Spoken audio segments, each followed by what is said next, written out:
میں انشورنس کے حوالے سے ایک سوال کرنا چاہتا ہوں کہ لائف انشورنس جو لوگ کرواتے ہیں آیا اسلام میں اس کی اجازت ہے یا نہیں؟ اصل میں یہاں اس کو کہوں گا آپ سے کہ ایک تو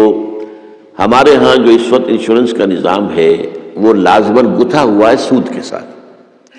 لہذا اس شکل میں جو اس وقت انشورنس ہو رہی ہے وہ تو حرام ہے، اس کے حرام ہونے میں کوئی شک نہیں ہے۔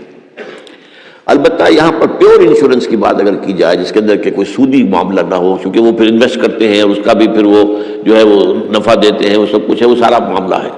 اسی لیے جس نے کوئی بڑا بینک بنایا اس نے 7 انشورنس کمپنی بنا لی،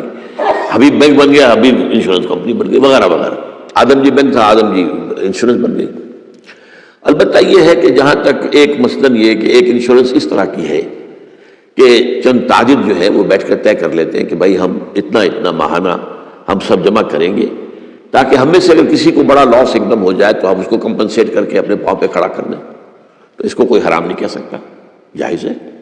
یہ تو ایک کوآپریشن ہے، کوآپریٹیو ایک آپ نے بنا لی ہے، اس کوآپریشن کے حوالے سے اس کو کون حرام کہے گا؟ لائف انشورنس کا معاملہ جو ہے اس میں آ جاتا ہے ایک چانس اس نوعیت کا کہ آپ نے انشورنس کرائی ہے،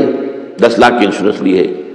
آپ نے ابھی 2-3 پریمیم جو ان کے دیے ہیں کہ آپ کا حادثہ کے اندر انتقال ہو گیا، اب اتنے پیسے آپ کو مل جائیں گے، یہ آپ نے how did you earn it? تو شریعت کے جو بھی جائز ذرائع ہیں ارننگ کے ان میں کسی میں یہ فال نہیں کرتا۔ یہ تو چانس کی بات ہو گئی، جیسے جوئے کے اندر چانس ہوتا ہے، آپ کا داؤ لگ گیا تو آپ کو جو ہے وہ 12 ہو گئے، اور نہیں تو ظاہر بات ہے کہ آپ کی اپنی رقم بھی گئی۔ اسی طریقے سے یہ ہے کہ اگر وہ آپ نے جتنا بھی رقم جو ہے دی ہے وہ ہو سکتا ہے کہ وہ آپ بالکل ٹھیک ٹھاک اس وقت تک رہیں۔ میں پورے نظام کو چونکہ جانتا نہیں ہوں اس لیے میں اس میں رائے ویسے دیا نہیں کرتا،